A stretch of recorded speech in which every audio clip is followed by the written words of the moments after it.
Yun. Matindi yung one natin. Low voltage disconnect natin. Ito yun. So, ayan. Wala hinintay natin.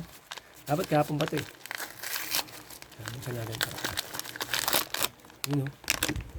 Baka meron sa loob. Low voltage disconnect natin. Sobrang packaging na talaga. Marami.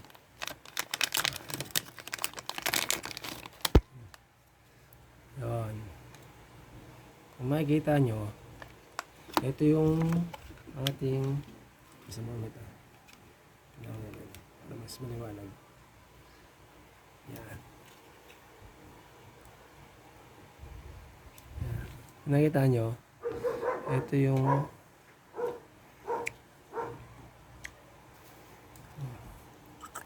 yun, ito yung in 12 volts ang natalabas, 12 volts dito. Ito yung susuplayan natin tong relay. Relay na itim. Para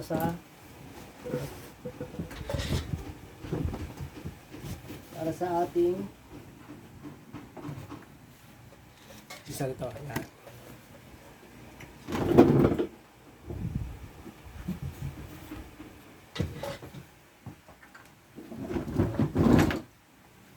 Balls yan. So ito yung susuplayan niya. Itong init to pupunta sa, kung nakikita niyo to is ano 3 volts to 12 volts DC direct current. Kasi ito yung 2 to 20. Yung isa linya pupunta rito. Yan. So, ito yung susuplayan niya. Ito yung magko-control dito. Pag na-control diba, ito naman, ito yung ikakat niya.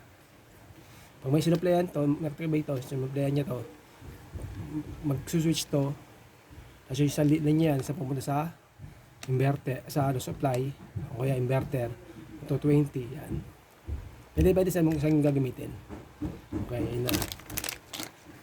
Pagkatapos nyan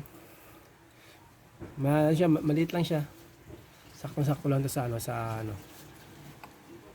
Ngayon ito naman yung kanyang capacitor, tapos display nya yan.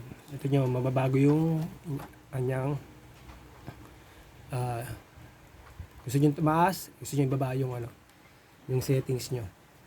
So yung settings nito is kung ako magsiset 13.1 to 13 to 13.1 ng ating reconnect.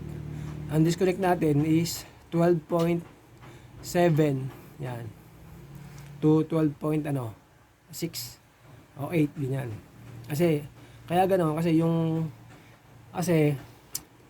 12 volts na yon, 12.8 na yon, poprotekta yun sa battery natin. So, ayan. May magpoprotekta sa battery natin. Kaya 13.8 para may laman pa rin yung battery natin para mag-supply niya, mataas yung karga. Tapos 12.8 yung reconnect niya.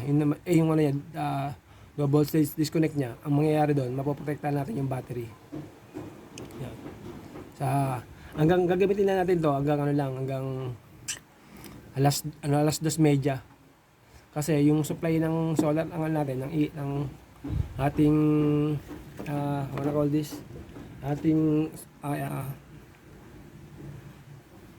liwanag ng araw simula alas 11. Yun yung pinaka high peak niya hanggang alauna, medya 2.5 hours. Yan.